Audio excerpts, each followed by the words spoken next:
बताए थे हम कहानी ढहते विश्वास। आज हम लोग पढ़ेंगे उसका प्रश्न उत्तर कि उसमें कौन कौन सा प्रश्न उत्तर पढ़ना है। पहला प्रश्न है, लक्ष्मी कौन थी, उसकी पारिवारिक स्थिति का चित्र प्रस्तुत कीजिए। लक्ष्मी कौन थी और उसकी पारिवारिक स्थिति का चित्र प्रस्तुत कीजिए।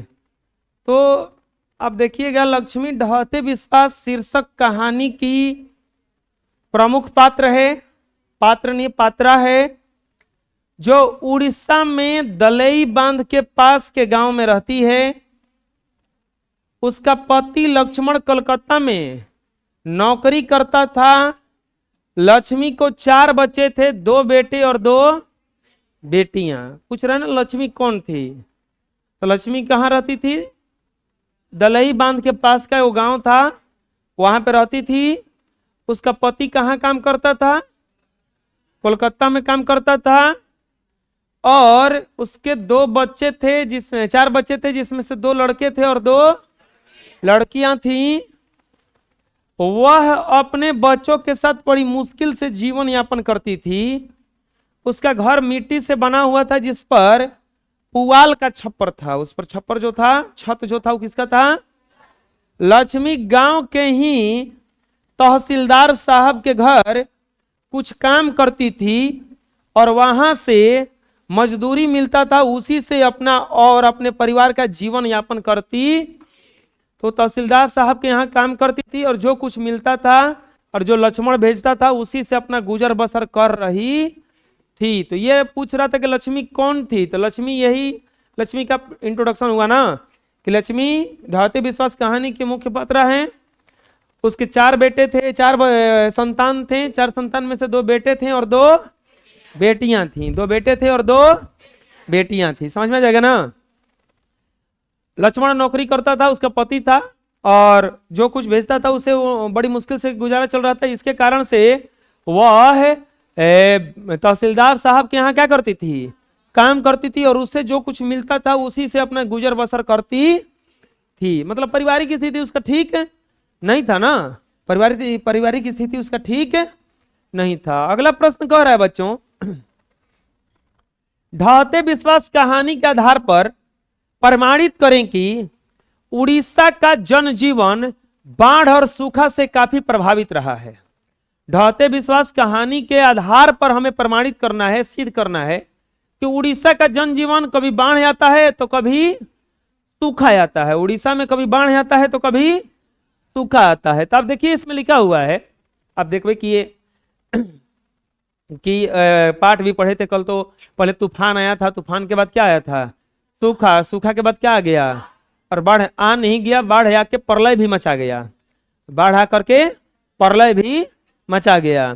तो सातकोड़ी होता ने अपने कहानी ढहते विश्वास में उड़ीसा के जनजीवन का सफल चित्रण एवं उड़ीसा के बाढ़ और सूखा का साक्षात बिंब प्रस्तुत किया है। बिल्कुल प्रत्यक्ष दिखा रहे हैं कि उड़ीसा में क्या क्या होता था। तूफान के बाद सूखा और सूखा के बाद बाढ़ उड़ीसा के लोगों के जीवन को असहाय बना देते हैं। तूफान के बाद सूखा आया और सूखा के बाद क्या आया? बाढ़। तो एकदम जो ये कहानी के लेखक हैं सातकोड़ी होता है, ये कहानी को इतना बढ़िया से प्रस्तुत किए हैं कि पढ़ने से लगता है कि सच में हो ही रहा है, वो सच में हो ही रहा है। तो ये उड़ीसा के बिल्कुल ही बताए हैं प्रतिबिंब के बारे में कि उड़ीसा में क्या क्या हो रहा है। तूफान के बाद में सूखा और सूखा के बाद में बाढ़। अभी कोई कोई जैसे आता है जीवनी किसी का, जैसे अभी एक फिल्म आया है छावा, जो शिवाजी महाराज के बेटे पर आधारित है। तो उसमें वो रियल घटना, उसको देखने पर आंसू आने लगता है। उसका नाखून उखाड़ देता है। इस्लाम धर्म कबूल करवाने के लिए औरंगजेब जो था वो बहुत यातना कर देता है उनको, उनका एक एक करके नाखून उखड़वा देता है, काट देता है। तो अब देखने से उसका लग रहा है कि सच में ऐसा हो रहा, प्रस्तुत ऐसा किया गया है उसको। तो वही है कि कहानी में भी एकदम बिल्कुल ही साक्षात बिंब क्या कर दिए हैं, ये प्रस्तुत कर दिए। महानदी का हीराकुंड बांध अयाती केसरी द्वारा बनाया गया था। और ये पत्थर का बांध भी उसका सुरक्षा नहीं कर पाता है। मतलब ये जो आयाती केसरी महाराज जो वहां के थे, वो पत्थर का बांध बनवाए थे, उससे भी वो पूरा तरह से प्रोटेक्शन वहां का नहीं हो पाया। बाढ़ में अपार धन जन की हानि होती रहती है। वहां के लोग इसे प्रकृति का नियम बनाकर गरीबी में जीवन व्यतीत करने और विकास के उम्मीद में हमेशा आसमान की तरफ टकटकी लगाकर देखते रहते। अब हमेशा क्या करते हैं वो लोग कि देखते रहते हैं आसमान की तरफ कि कुछ सही हो जाए, कुछ सही हो जाए, और ये टकटकी लगा करके हमेशा देखते रहते हैं। तो ये कहानी से ही पता चल जाता है कि बाढ़ और सूखा से ये जो प्रदेश है उड़ीसा, वो हमेशा क्या रहता है, प्रभावित रहता है। प्रदेश जो है प्रभावित रहता है, कभी बाढ़ आता है तो कभी क्या आता है, सूखा आता है। और वहां के लोग क्या रहते हैं, वहां से परेशान रहते हैं। और लोग वहां के इतने परेशान रहते रहते इतने अभ्यस्त हो चुके हैं कि बाढ़ और सूखा को मानते हैं कि प्रकृति का क्या है, एक नियम है। प्रकृति का क्या है, एक आपदा नहीं, उसको कहते हैं ओ बढ़ा गया, देखो हंसने लगते हैं, बुझा रहा है ना। अगला, ढहते विश्वास कहानी में बाढ़ के दृश्यों का चित्रण अपने शब्दों में प्रस्तुत करें। प्यारे बच्चों, अगर ध्यान से देखिएगा, बाढ़ जब आया था तो क्या हुआ था। ढहते विश्वास उड़ीसा के लोगों के जीवन से संबंधित एक महत्वपूर्ण कहानी है। उड़ीसा के लोगों से संबंधित कहानी है। क्या कहानी में है, उड़ीसा का मानव जीवन बाढ़ से काफी प्रभावित रहता है। उड़ीसा का जो मानव जीवन है सच में बाढ़ से प्रभावित रहता है। हम बता रहे हैं। अब जैसे हम लोग का उत्तरी बिहार देखा जाए तो उत्तरी बिहार में हमेशा बाढ़ आता है, तो उन लोगों को जो बाढ़ आता है ना, तो उन लोगों को फर्क नहीं पड़ता है, बोले ओ बढ़ा गया वो करते हैं। लेकिन हम लोग की तरफ बाढ़ आ जाए तो ओ बढ़ आ गया, मतलब डर जाएगा आदमी। लेकिन उन लोगों का है, वो कहेगा हाँ बढ़ आ गया, इतनी देर से आया है, चाहे पहले आया है, ना समझ में आया। अरे आपके घरे कोई गेस्ट आते हैं और रोज रोज अगर आते हैं तो कौन तन की देर से आएंगे, तो आने पर उनका कोनो उत्सुकता होता है कि अरे ये आ गए। लेकिन अगर 10 वर्षों के बाद कोई अचानक टपक पड़ा बिना कहे, तो देख ये हैगा ना, इनका तो इन्हें कहां से आज सूरज पश्चिम से कैसे उग गया। तो एक मतलब उसका मतलब क्या है कि आप इन्हें कैसे आ गए, अब तो भुला गए थे रास्ता वो इन्हें का, ना समझ में आ रहा है। तो ये सूरज पश्चिम से कैसे उग गया, ऐसे ही वो लोग भी बिल्कुल ही कर चुके हैं।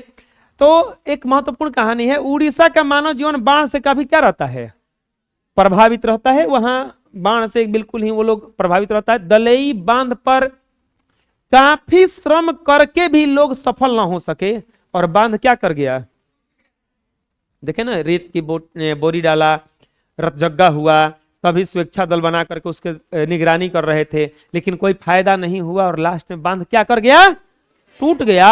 और इस खबर से पूरे गांव में हाहाकार मच गया। बाढ़ आने लगा, एकदम मकान के जैसा 2 तल्ला 3 तल्ला मकान के इतना पानी बह रहा है, क्या समझ रहे हो, मजाक है। इसके बाद पूरे गांव में हाहाकार, लोग बचने के लिए टीले की तरफ दौड़ पड़े। बाढ़ जब आया था उस समय का दृश्य यही था ना कि लोग भागने के लिए, बचने के लिए किधर भाग गए, टीले की तरफ। स्कूल के 4 कमरों में करीब 200 से अधिक लोग घुस गए, और बहुत से लोग स्कूल के छत पर, यही ना हुआ था कि बहुत लोग स्कूल के छत पर चढ़ गया था, और करीब 200 लोग कमरा में घुस गया था। कमरे में स्कूल के छत पर खड़े, स्कूल पर के छत पर खड़े लोगों के घुटने तक पानी आ गया। अब सोचो कि इस घर में घुस गए हैं, ये घरवा के ऊपरा जो है वो खड़ा होकर हाथ ना पानी आ गया है, एक अंदर का हाल हुआ होगा ना।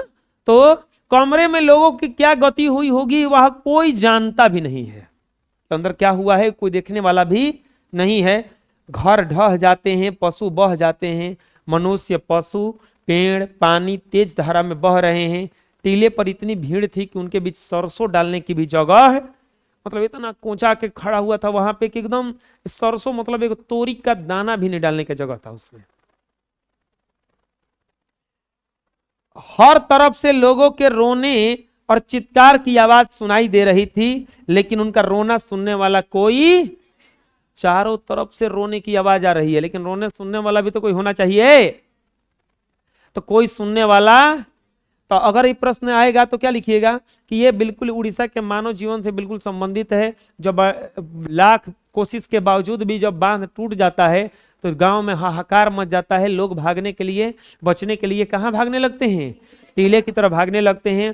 टीले के पास स्कूल है, स्कूल के 4 कमरों में लगभग 200 लोग खचाखच भर जाते हैं और बहुत लोग कहाँ शरण लेते हैं? स्कूल के छत पर। स्कूल के छत पर भी जो खड़े थे वो उनके घुटने तक पानी आ जाता है और वहां पर स्कूल के अंदर में जो घुसे थे उन लोगों का क्या हुआ ये देखने वाला भी कोई नहीं था वहां पे। इसके बाद में टीले पर बहुत भीड़ थी, इतनी भीड़ थी कि उनके बीच सरसों भी डालने की जगह नहीं थी। पशु बह रहे थे, मानव बह रहे थे, घर ढह रहे थे। यह एक दर्दनाक स्थिति वहां पे आया था। हर तरफ रोने का आवाज आ रहा था, लेकिन उनका रोना सुनने वाला भी कोई आ गया समझ में? अरे बोलो। ढहते कहां शीर्षक, ढहते विश्वास कहानी के शीर्षक की सार्थकता पर विचार करें। मतलब ये इस कहानी का शीर्षक जो है ढहते विश्वास क्यों रखा गया है? कभी कभी आप सोचते हैं कि हमारा नाम यही क्यों रखा गया, कुछ दूसरा कहीं नहीं रखा गया। सोचें कभी? जवाब मिला है? जो नाम रखा उनसे पूछिएगा। आज जाके पूछना, नहीं पूछा होगा तो आज कम से कम जाके पूछना कि हमार नाम मोनू, जाके पूछना हमार नाम मोनू काहे रखाइल, हमार नाम नरेंद्र मोदी काहे ना रखा गई।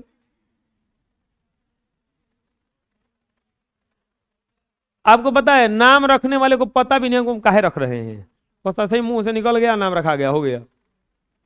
बुझा रहे ना? उनको कोई रीजन पता नहीं है, बस नाम रखा गया तो रखा गया। देखिए होंगे छोटकन लड़का और कुछ नाम देता है आदमी, गोलुआ, भंटुआ, कुछ देता है नाम ना।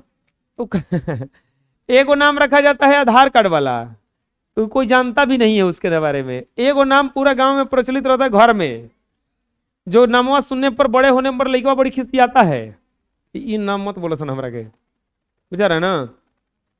अब जैसा संजीव आ रहे उनका नाम छोटुआ है, तो छोटू करने पर बड़ी मतलब घर छोटे सब कोई बोलता है, तो एक पूरा उनका संजीव को जन्म नहीं करेगा जल्दी। ऐसा भी होता है कि वो आपका ज्वाइनिंग लेटर आए, अब भर गाँव घूम रहा है पोस्टमैन कि ABCD कहाँ है, ABCD कहाँ है, उनका नाम कोई को पता नहीं है और नाम दूसरे प्रचलित है, होता ऐसा। ढहते विश्वास शीर्षक कहानी का सार्थकता पर विचार करें कि यह कहानी का शीर्षक ढहते विश्वास क्यों रखा गया है। सवाल यह है, उत्तर यह है कि प्रस्तुत कहानी ढहते विश्वास समस्या प्रधान कहानी है। मतलब ढहते विश्वास का मतलब क्या हुआ? आप पर कोई भरोसा करता है, बार बार उस भरोसा को क्या कर देते हैं, आप तोड़ देते हैं। तो आप भरोसा को, विश्वास को तोड़ रहे हैं कि ढा ही न रहे हैं, बार बार भरोसा कर रहे हैं, बार बार विश्वास क्या कर जा रहा है, ढह जा रहा है। तो हम कह दिए वहां पर ढहते विश्वास। अब ये कहानी में कैसे कहा गया देखो, बार बार प्राकृतिक आपदा से लोग निराश और हताश होने लगते हैं। बार बार अगर आपदा आएगा तो प्रकृति के, कहानीकार ने इस निराशा और अविश्वास को साबित करने के लिए इस कहानी का शीर्षक ढहते विश्वास रखा है। विपत्ति सहते सहते लोगों का विश्वास तूफान और सूखा के साथ नष्ट हो गया है। सृष्टि के आरंभ में लोगों को दिए हुए वायदे खोखली आवाज में तब्दील हो गए हैं। किसी पर विश्वास करके इंसान बार बार ठगा जा चुका है। इस कहानी की स्थिति को देखते हुए ही कहानीकार ने इस कहानी का शीर्षक क्या रखा है, ढहते विश्वास रखा है। कि किसी पर भरोसा करता है आदमी, भगवान पे चलो ना भरोसा करता है कि भगवान मेरे लिए ये कर देंगे वो कर देंगे, भगवान कुछ किए ही नहीं, तो विश्वास ढहा कि नहीं ढहा। तो इसीलिए कहा गया ढहते विश्वास। इस कहानी का शीर्षक क्या दे दिया गया, ढहते। क्योंकि आप देखिएगा बार बार अलक्ष्मी भी कहती है कि हे भगवान निकल जाइए। सब लोग वहां पे विश्वास करके जाकर के बांध को क्या करते हैं, बचाने का प्रयास करते हैं ना, लेकिन बांध लास्ट में क्या हो जाता है, टूट जाता है। तो यहाँ पे विश्वास ढहा कि नहीं ढहा उन लोगों का। तो इसी को, जिसे आप पर भी भरोसा है घर वालों को कि बबुआ हमारा बहुत अच्छा नाम करेगा, बहुत बड़ा काम करेगा, देखिएगा विश्वास मत ढाइएगा, नहीं तो आपका भी नाम रह जाएगा ढहते विश्वास। समझ में रहा ना? तो बहुत सोचना है। कहानी का शीर्षक ढहते विश्वास क्यों रखा, समझ में आ जाएगा ना? नेक्स्ट, लक्ष्मी के व्यक्तित्व पर विचार करें। नहीं तो इसी प्रश्न को पूछा है कि मैं लक्ष्मी के व्यक्तित्व पर प्रकाश डालें और नहीं तो लक्ष्मी का चरित्र चित्रण करें। लक्ष्मी का चरित्र चित्रण मतलब लक्ष्मी कैसी औरत थी ये आपको बताना है। तो प्यारे बच्चों ध्यान से देखिएगा, अगर तो लक्ष्मी ढहते विश्वास कहानी की प्रमुख पात्रा है। अच्छा, लक्ष्मी मेहनती है कि नहीं है? बहुत मेहनती है, क्योंकि लक्ष्मण जो खाना जो भेजता है भोज पैसा, उससे उसके घर का गुजर बसर, फिर भी वो क्या करती है, तो जा करके दूसरे के घर काम करती है, काम करके अपने परिवार का क्या करती है, भरण पोषण करती है। तो वह परिश्रमी है, सहनशील है, सहनशील तो है, ये है, साहसी भी है, एक कुशल गृहिणी है। वह हर विषम परिस्थिति का सामना साहस के साथ करती है, वो डरती नहीं है, रोती नहीं है। जब तूफान में घर नष्ट हो जाता है तो कर्ज लेकर के घर की क्या कराती है, मरम्मत कराती है। पति की कमाई से आवश्यकता पूरी न होने पर वह स्वयं तहसीलदार साहब के घर छिटपुट काम करके अपने परिवार के कमियों को क्या करती है, पूरा करती है। गुणनिधि द्वारा बनाए गए शिक्षा दल में अपने बड़े पुत्र को क्या करती है, भेज देती है। वह गांव के लड़कों को बांध की रक्षा के लिए प्रोत्साहित करती है, जाकर के कहती है ना कि क्यों छोटे कर सकोगे ना गुणनिधिया से, तब ना बोलता है कि हाँ मौसी काहे नहीं कर सकेंगे। वह ममतामयी भी है, वो बहुत ही दयालु भी है, क्योंकि छोटे पुत्र को गोद में न देखकर वो बहुत व्याकुल होती रहती है और ममता के आवेग में किसी मरे हुए बच्चे को अपने सीने से सटा लेती है। इन सभी बातों से पता चलता है कि लक्ष्मी नारी जन्य गुणों के सारे गुणों से युक्त महान व्यक्तित्व वाली महिला। जब बच्चा उसका खो जाता है तो दूसरे बच्चों को अपने गोद में ले लेती है। वो जाकर के शिक्षा दल जो बना था उसमें लोगों को प्रोत्साहित करती है, लगे रहो बच्चों, लगे रहो, चलो कुछ नहीं होगा, सब कुछ सही हो जाएगा। अपने बड़े बेटे को क्या करती है, भेज देती है। घर पे खर्चा नहीं मिलता है, खर्चा पूरा नहीं होता है तो दूसरे के घर जाकर के बर्तन वर्तन मांज करके कुछ काम करके अब पैसा कमाती है और वहां से अपने घर का भरण पोषण करती है। तो ये सबसे पता चलता है कि वो बिल्कुल ही कुशल गृहिणी है, एकदम महान विचार वाली और सारे गुणों से युक्त महान व्यक्तित्व वाली महिला है। ना समझ में आया? वो किसी से झगड़ा वगड़ा नहीं करती है, रोती नहीं है कि हमको इतना पैसा में कैसे हमारा खर्च होगा, वो उसका सामना करती है। क्या करती है? सामना करती है। ममता भी है। अरे यार क्या बुझा, समझ में आ गया ना? बिहार का जनजीवन बाढ़ और सूखा से प्रभावित होता रहा है। इस संबंध में आप क्या सोचते हैं? प्रश्न है कि केवल उड़ीसा नहीं, बिहार का भी जो जनजीवन है वो बाढ़ और सूखा से क्या रहता है, प्रभावित रहता है। बिल्कुल बात सही है। हम लोग का बिहार में दो प्रकार का बिहार है, एक उत्तरी बिहार और एक दक्षिणी बिहार, एक उत्तरी बिहार और एक दक्षिणी बिहार। प्यारे बच्चों, अगर देखा जाए तो बाढ़ एक प्राकृतिक आपदा है। उत्तरी बिहार बाढ़ की विभीषिकाओं को झेलते झेलते इतना व्यस्त हो गया है कि अब इन्हें कोई भय नहीं लगता। देखो सवाल आता है ना कि किसी को इतना मत डराओ कि वो डरना ही छोड़ दे, तो वही हाल बाढ़ भी किया है। बिहार में इतना बार बाढ़ आता है कि अब उधर एक बाढ़ का हम लोग नामे दे दिए कोसी नदी को कि बिहार का शोक, उसको शोक नदी कहा जाता है। तो नामे दे दिए कि जाओ तुम्हारा नामे रख दिए हम लोग शोक नदी। तो ओरा में अगर पानी ज्यादा आएगा तो हम लोग कहेंगे कि देखो बिगड़ गया फिर से। नहीं होता है गाँवों में कोनो बकलोल निकल जाता है तो उसको बकलोला सब कोई कहता है। अगर वो कुछ गलती करता है तो कहता है यार बातें मत कर, क्योंकि खुद बकलोल है ना। बुझाया? अरे हम लोग एक उपाय ढूंढ लेते हैं ना उसका। घर में कोनो उदंड लड़का निकल जाए कि किसी के बात नहीं माना है, उसे बोलोगे पानी लाइए, और कोनो गेस्ट आए, गेस्ट आकर के कहे कि बबुआ पानी लाओ, पानी नहीं भाई। अब वो गेस्ट आके उसके पिताजी से चाहे उसके मम्मी से चाहे दादी से कहे कि देखा ना लेके से पानी मंगला ही ना ले ला, छोड़ दीजिए उसके बातें मत कीजिए, वो ऐसा नहीं है। तो ओकरा से आदमी क्या हो चुका है, अभ्यस्त हो चुका है। अब ओकरा कोनो दिक्कत, वो कुछ करता है तो उसे किसी को दिक्कत, वो जानता है, ओकर नामे रख दिया है कि जो बकलोल है तू उदंड है, तू बदमाश है, जो अब तू कुछ करेगा तो कोनो फर्क नहीं है। तो ऐसे ही उत्तरी बिहार भी एकदम बिल्कुल क्या है, एकदम अभ्यस्त हो चुका है। क्या बाढ़ आ गया, बाढ़ आ गया, चलो जी नाव लाओ, नाव से चलेंगे अब। मतलब अच्छा एक बात बताओ, बारिश आने लगता है, रोने लगता है आदमी, छाता निकाल लेता है। अभ्यस्त हो चुके हैं हम लोग।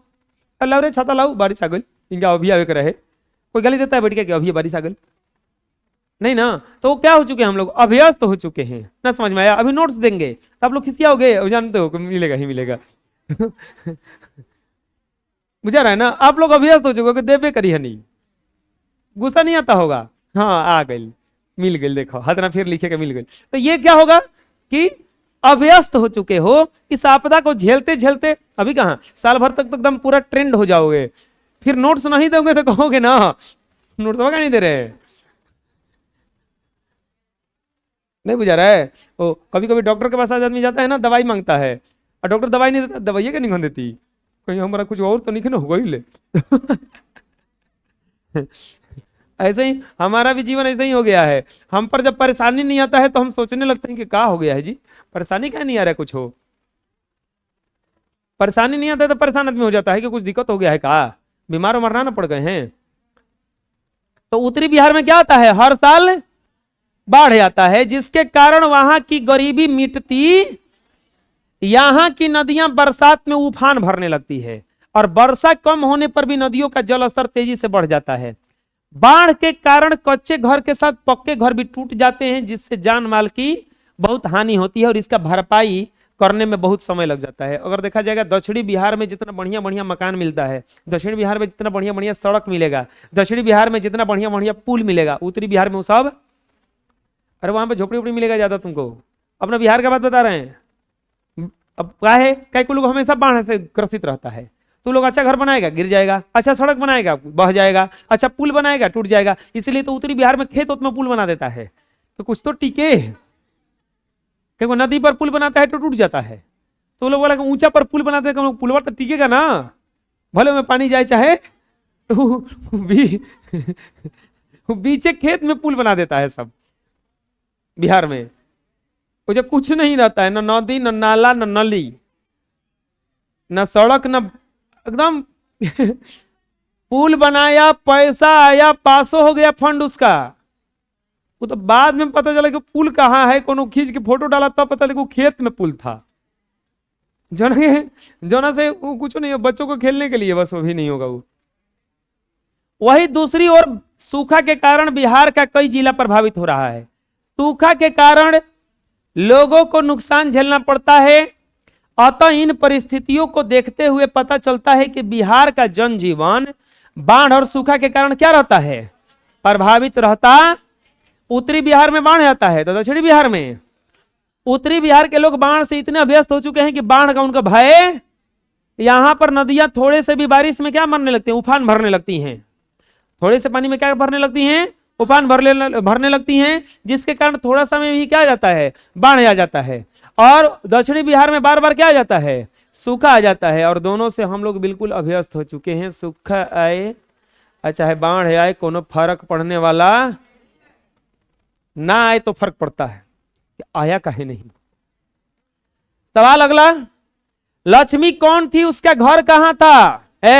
हला नहीं, लक्ष्मी कौन थी, उसका घर कहां था? तो लक्ष्मी इस कहानी का प्रमुख पात्र है, और उसका घर कहां था? दलई बांध के, देवी बांध के नीचे। ढहते विश्वास शीर्षक कहानी के अनुसार लिखें तो लक्ष्मी ढहते विश्वास कहानी की प्रमुख पात्रा थी। यह गरीब और संघर्ष महिला थी। उसका पति लक्ष्मण कलकत्ता में नौकरी करता था, और लक्ष्मी का घर देवी नदी बांध के, यही ना लिखा हुआ था, देवी नदी बांध के। कोई दिक्कत है बोलो? ढहते विश्वास शीर्षक कहानी के लेखक का नाम क्या है? देखिए क्वेश्चन को पूछा है, ये 2023 में पूछा हुआ है कि इसका लेखक का नाम क्या है। इस कहानी में किस राज्य को बाढ़ एवं सूखा से प्रभावित दिखाया गया है? अभी तक जो हम बच्चों क्वेश्चन बता रहे थे वो सब क्वेश्चन पाठ का था, लेकिन ये सब क्वेश्चन जो है एक्स्ट्रा क्वेश्चन, यही क्वेश्चन पूछ रहा है, अब पाठ के अंदर से पूछ दे रहा है। अब अगर इसका हम कहानी कल को बढ़िया से बताए थे, कहानी इसका समझना पड़ेगा आपको ध्यान से। कहानी नहीं समझिएगा तो आपको क्वेश्चन लिख नहीं पाइएगा। एकदम आसान कितना क्वेश्चन है ना। ढहते विश्वास कहानी शीर्षक के लेखक का नाम क्या है? तो लिखेंगे ढहते विश्वास कहानी शीर्षक कहानी के लेखक का नाम सातकोड़ी होता। इस कहानी में किस राज्य को बाढ़ और सूखा से प्रभावित दिखाया गया है? इस कहानी में उड़ीसा राज्य को बाढ़ और सूखा से प्रभावित दिखाया गया है। समझ में बुझा गया किसे बना? अरे बोलो, देख लो वही तो है। ढहते विश्वास कहानी के लेखक का नाम क्या है? सातकोड़ी होता है। इस कहानी में उड़ीसा राज्य को बाढ़ और सूखा से दिखाया गया। अगला सवाल, अगला सवाल पढ़ो क्या कह रहा है।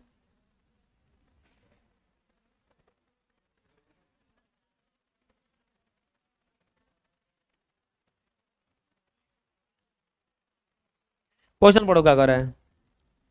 क्वेश्चन में कहा है कि नदी का विकराल रूप देखने के बावजूद मनुष्य वहां से क्यों नहीं खिसका? अगर बार बार बाढ़ आता है तो आदमी जाता काहे नहीं है, वहां से हटता काहे नहीं है? सवाल यही है। क्यों नहीं खिसका? क्योंकि वो उस बाढ़ को आपदा के रूप में देखता ही नहीं है। वहां के लोग जो हैं उसको आपदा के रूप में नहीं देखते हैं, बल्कि प्रकृति का नियम के रूप में देखते हैं। अच्छा एक बात बताओ, मान लो कि आपका जमीन है और नदी के किनारे है बिल्कुल ही, अब बार बार उसमें फसल रोपते हैं आप और वो पानी से भर जाता है, तो क्या हम लोग उस खेतवा को बेच देते हैं, छोड़ देते हैं? नहीं, फिर अगले साल रोपेंगे, फिर अगले साल रोपेंगे। होता है ना ऐसा? तो वैसे ही वहां के लोग वहां से क्यों नहीं खिसके? क्योंकि वो लोग बाढ़ को आपदा के रूप में नहीं देखते हैं। वो उस नदी से अपने खेतों की सिंचाई करते हैं, उस नदी के कारण वो उस नदी का पानी पी करके जिंदा हैं, उस नदी से कुछ मछली पकड़ करके पका करके उसको खाते हैं।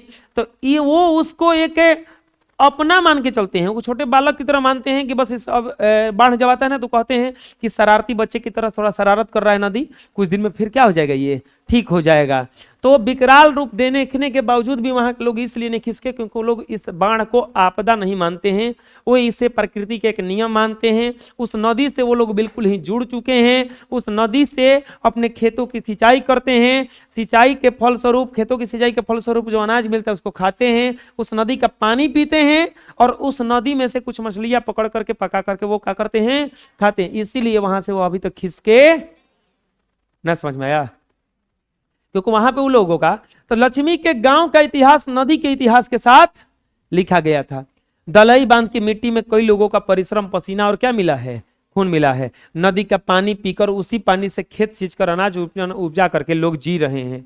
कुछ लोग जाल डाल करके, कुछ मछली पकड़ करके सुख चैन से खाते हैं। इसी नदी के बाढ़ के कारण विकराल रूप देखने के बावजूद भी वहां से खिसका नहीं है, बल्कि नदी के किनारे पर ही घर बनाया। और उनका मानना है कि यह नटखट शरारती बच्चे की तरह बाढ़ लोगों को परेशान कर रही है और खुद पर खुद क्या कर जाएगी। छोटा बच्चा जब परेशान करता है तो क्या उसको फांसी दे दिया जाता है? क्या उसको उठा उठा के पटक दिया जाता है? बोला जाता है छोड़ दो इसको, अपने से क्या हो जाएगा, ये शांत हो जाएगा, अपने से क्या हो जाएगा, वो शांत हो जाएगा। ये नहीं कि लग मार झपड़ झपड़ धराने, तो फिर लोग आपको ही पागल कहेंगे। क्या कहेंगे?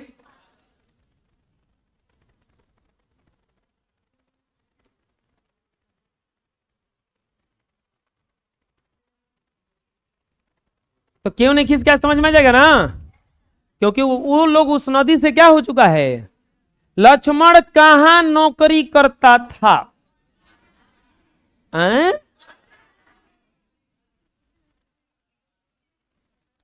लक्ष्मी कौन थी? फिर वही सवाल है, लक्ष्मी कौन थी और उसके घर परिवार की स्थिति का चरित्र वर्णन कर रहे, वही सवाल है एकदम बिल्कुल। लक्ष्मी ढहते विश्वास कहानी की प्रमुख है, उड़ीसा के दलई बांध के पास रहती है। उसका पति लक्ष्मण कलकत्ता में नौकरी करता था। लक्ष्मी को 4 बच्चे थे, 2 बेटे और 2 बेटियां। बड़ी मुश्किल से जीवन यापन करती थी। गांव के तहसीलदार साहब के घर कुछ छिटपुट काम करती थी, वहां से कुछ मजदूरी मिलती थी, उसी से जीवन अपने परिवार का यापन करती। लक्ष्मी के पारिवारिक स्थिति का वर्णन करें। देखो एक एक क्वेश्चन को काट काट के दिया गया है, कुछ नहीं है। पारिवारिक स्थिति उसका क्या था? खराब था। पारिवारिक स्थिति क्या था बच्चों? क्यों खराब था? क्योंकि तूफान में उसका घर उड़ चुका था, तो वो पुआल डाल करके कर्ज लेकर के बांस उस खरीदी है, फिर पुआल डाल करके क्या बनाई है? छत बनाई है, छप्पर बनाई है। इसके बाद में किराया पर हल लेकर के 1 बीघा जमीन में वो खेती करवाई है, जिसका फसल जो है वो सूख करके क्या हो गया है? खत्म हो गया है। तो पारिवारिक स्थिति, उसका पति लक्ष्मण कलकत्ता में क्या करता है? नौकरी करता है, लेकिन उससे भी उसका परिवार का स्थिति सही नहीं होता है। तो तहसीलदार साहब के यहाँ क्या करती थी वो? तो लक्ष्मी की जो पारिवारिक स्थिति थी बहुत ही ज्यादा दयनीय थी, कोई ठीक स्थिति। लक्ष्मी ढहते विश्वास शीर्षक की प्रमुख पात्रा है, वह एक गरीब और संघर्षशील महिला है। उसका पति लक्ष्मण कोलकाता में नौकरी करता है। पति द्वारा भेजे गए पैसे से गुजारा नहीं होने की वजह से वो गांव के तहसीलदार साहब के घर छिटपुट काम करके अपने परिवार का क्या करती है?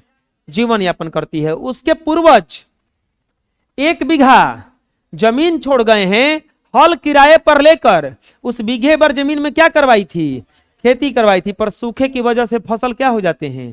सूख जाते हैं। फिर भी हार ना मान करके बाढ़ का सामना करने के लिए वो तैयार रहती है। तो ये पारिवारिक स्थिति बिल्कुल ही उसका सही नहीं था और वो हमेशा दुख में रहती थी।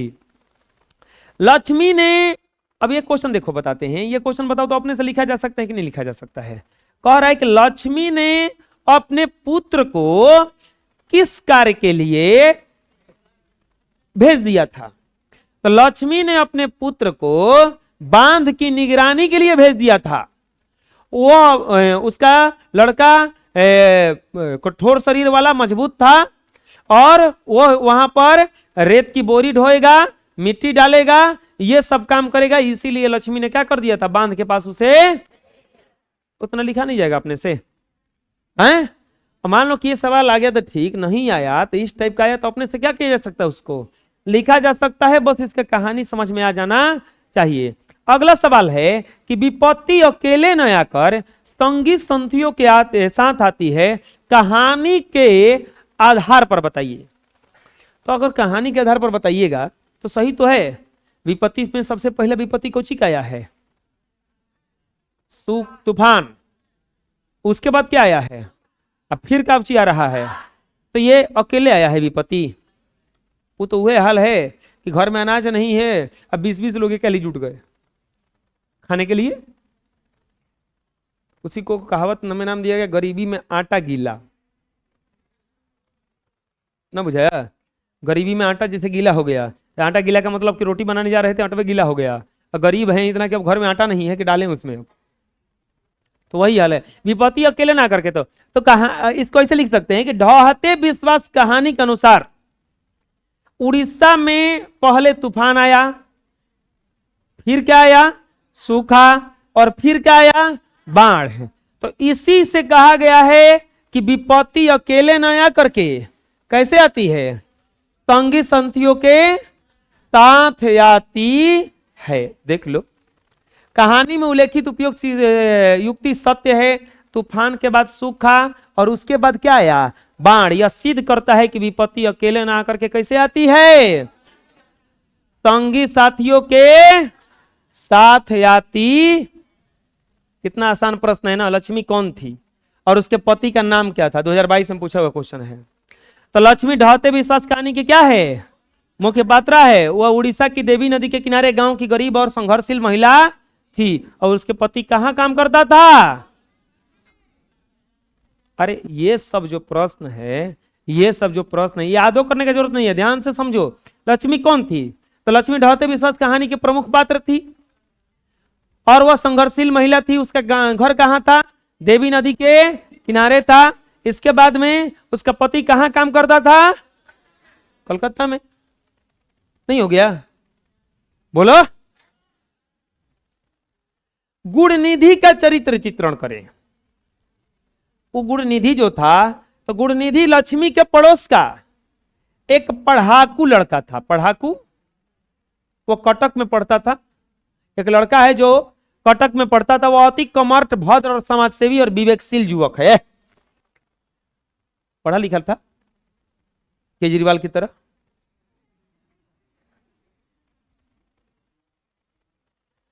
जब वह कटक से गांव लौटता है तो गांव के लड़कों को इकट्ठा कर स्वयंसेवी दल का गठन करता है तथा बांध की रक्षा में जुट जाता है। अच्छा, हम केजरीवाल की तरह काहे कहे हैं? क्योंकि केजरीवाल अपने को हमेशा पढ़ा लिखा कहते हैं। ईमानदार था केजरीवाल की तरह, क्योंकि कट्टर ईमानदार मानते हैं कौन अपने को? केजरीवाल खुद कहते हैं कि मैं कट्टर ईमानदार हूं। बेचारा 100 करोड़ के घोटाला में जेल जाके आया है, लेकिन अपने को घोषित करता है कि हम क्या हैं? कट्टर ईमानदार हैं। अच्छा एक बात बताओ, अगर हम कहते चलें दुनिया भर में कि हम बहुत अच्छे हैं, बहुत अच्छे हैं, तो लोग क्या कहेंगे? कि ठीक है, अच्छे हैं तो सर्टिफिकेट का बांट रहे हैं सबको। ना समझ में आया? अच्छा, अच्छा कहेंगे तो अच्छे हैं कि अच्छा हम करेंगे तो अच्छे हैं? करेंगे तो ना। अब जब अच्छे हैं तो कहते चलेंगे सबसे हाँ मैं। इसका मतलब आप कह रहे हैं, इस ना कह रहे हैं, इसका मतलब कुछ गड़बड़ है तबे ना। अरे चीनी खाएंगे तो खुद मीठा लगेगा, तो खा के कहेंगे मीठा है मीठा है। अरे ना, चीनी है, मीठा लगबे करेगा ना। बुझाया? वैसे ही वो बेचारे अपने आप को कट्टर ईमानदार, ईमानदार खाली नहीं, अभी जानते हो? अच्छा, रावण गया था जब सीता हरण करने के लिए, तो जो मिर्ग बना था सोने का, वो कौन बना था? मारीच बना था। कौन बना था? केजरीवाल कहते हैं रामायण एक दिन लगे सुनाने, रामायण सुनाने लगे मंच पर। भाइयों बहनों, जब सीता हरण होने वाला था तो रावण सोने का मिर्ग बन करके आया था। अरे सोने का मिर्ग बन करके आया था और वो सीता के अगल बगल घूमने लगा। तो सीता लक्ष्मण से बोली, अभी कहानी सुनो उनका, हम सुने, हम झूठ ना है, यूट्यूब पे देख लेना जाके। लक्ष्मण से बोले, लक्ष्मण उस मिर्ग को पकड़ के लाओ। जब लक्ष्मण चला गया तो रावण छल से फिर भेष बदल के आया और सीता का हरण कर लिया।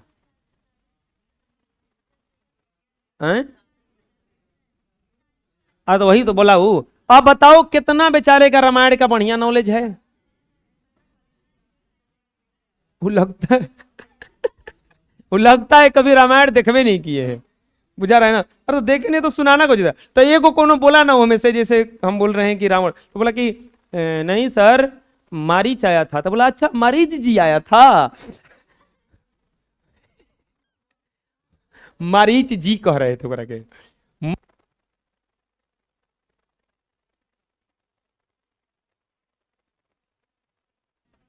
चलो देखो, गुणनिधि का चरित्र चित्रण है जो बताइए। अति कमर्थ और समाज सेवी था ना। अगर समाज सेवी नहीं रहता, आलसी रहता, और उतना तो कम से कम आलसी रहता कि जब ये फेयर चेक कराना हो उतना घरे रह जाता तो और काम हो जाता।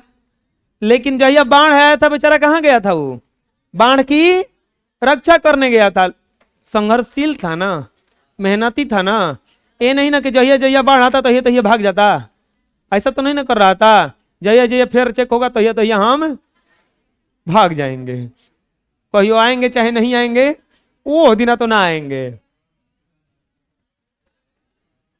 अरे देखो हम किसी को नहीं कह रहे हैं, भले अपने पर कोई चीड़े तो चीड़े, हम क्या करें, बुझा रहा ना। हम नाम लेके कहता नहीं, हम कोई के नाम दे के कहता नहीं। हाथ ना बैठे बड़ा जाओ हम तो ना कहता नहीं हो। अब कोई अपना पर चीड़ा तो अब घर में हमारा का गलती बा। चीड़े वाले फिल्म बन जा। चोर के दाढ़ी में तीन का वाला हाल है, बुझा रहा है ना। अब नहीं आए तो सोच रहे कि लागत हमरे के कहत बन। लागत हमरे के कहत बन। अच्छा तुमको लग रहा है ऐसा? नहीं ना, क्या कि आया था जो नहीं आओगे करो, हमारे के कहते बड़ा एकदम। हम नाम लेके कल नहीं। अरे हो सकता है शादी विवाह का मौसम है, पूरी खाने गया हो सकता है कपार दुखा रहा हो सकता है उसी समय कुछ काम पड़ गया हो, बुझा रहा है ना। लेकिन बूढ़े बार के सब अर्जेंट कमवा बूढ़े के पड़ेला। वही दिन कपार दर्द कर लगी, वही दिन ब्याह शादी होके लगी, वही दिन पूरी खाए के चल जाए पड़ी, वही दिन एकदम अर्जेंट काम पड़ जाई। ये कुछ शक करता है कि नहीं करता है जी? रोज नहीं होता है, बुधवार को हो जाता है। गांव जब लौटता है तो गांव के लड़कों को क्या करता है? वो इकट्ठा करता है और स्वयं सेवी दल। ये ऑब्जेक्टिव आया है कि गुणनिधि ने किस दल का गठन किया था? स्वयं सेवी दल। स्वयं तथा बांध की रक्षा में जुट जाता है, लोगों को सदा सावधान रहने को कहता है, बांध टूटने की आशंका से दलई बांध की निगरानी करता है ताकि बाढ़ के पानी से गांव को क्या किया जाए? बचाया जाए। लक्ष्मी के प्रश्नों का जवाब देते हुए कहता है कि जिस मनुष्य ने पत्थर का हीरा कुंड बांध बनाया था वह मनुष्य अभी मरा थोड़े ही है। इससे स्पष्ट होता है कि वह साहसी और आत्मविश्वासी है। बाढ़ का विकरालता देख गांव के वृद्ध, महिला एवं असहायों को ऊंचे स्थानों पर जाने के लिए प्रेरित करता है। तात्पर्य यह है कि गुणनिधि साहसी, लायक और होशियार युवक।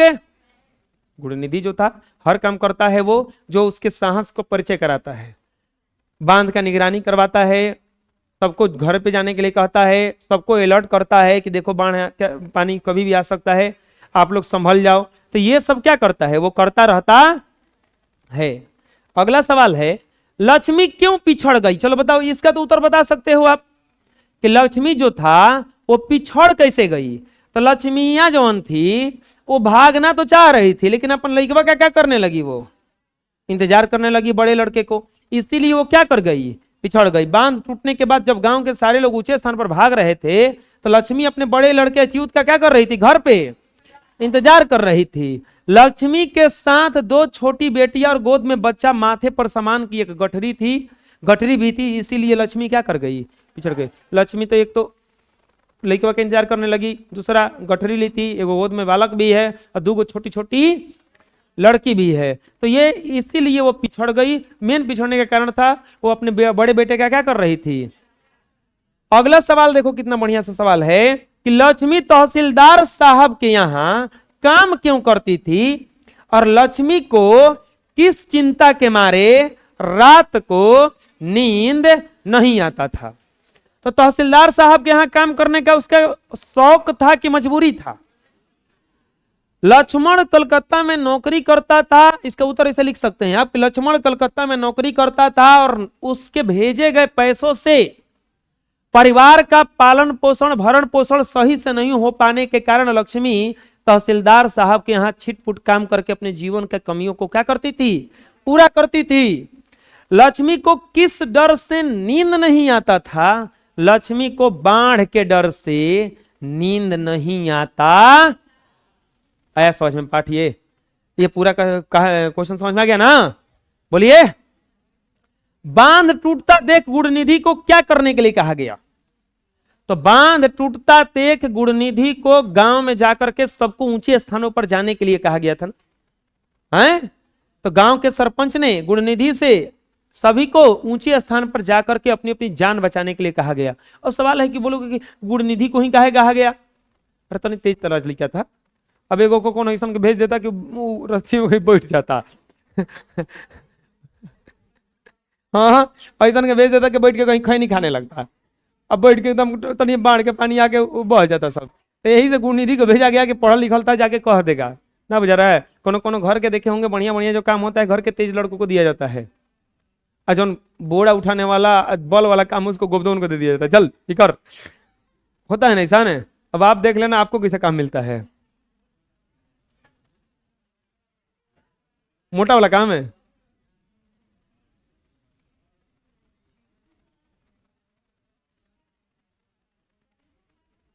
जाइए।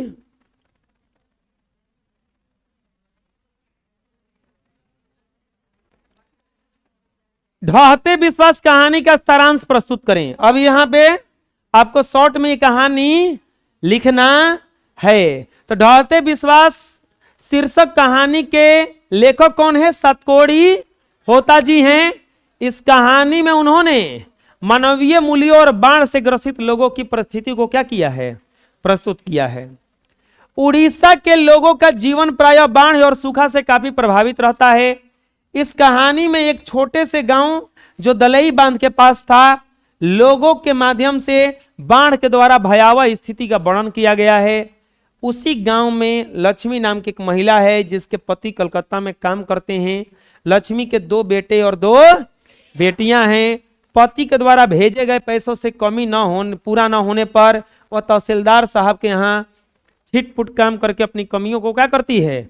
पूरा करती है। लक्ष्मी का पारिवारिक स्थिति ठीक नहीं है, ऊपर से प्रकृति का कहर जारी है। यह सच है कि समस्या कभी अकेले नहीं आती, जब भी आती है संगी संबंधियों को साथ लेकर आती है।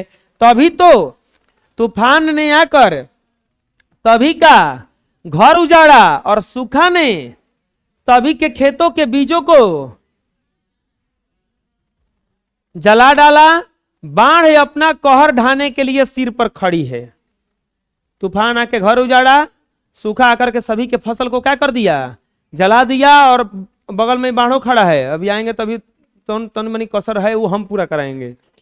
लक्ष्मी जब नई नई ससुराल आई तो उस समय भी बाढ़ आया था, जिसके बारे में सोचकर रूह कांप जाता है।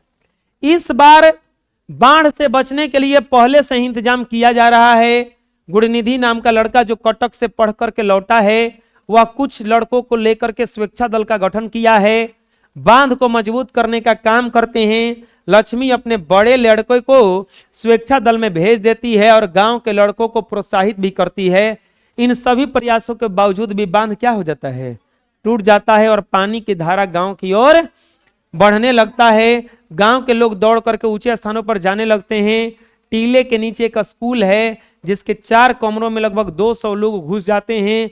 लक्ष्मी भागते वक्त अपने बड़े बेटे के इंतजार में क्या कर जाती है, पिछड़ जाती है। वह टीले तक नहीं पहुंच पाती। शिव मंदिर तक पहुंचते पहुंचते ही गले तक पानी पहुंच जाता है।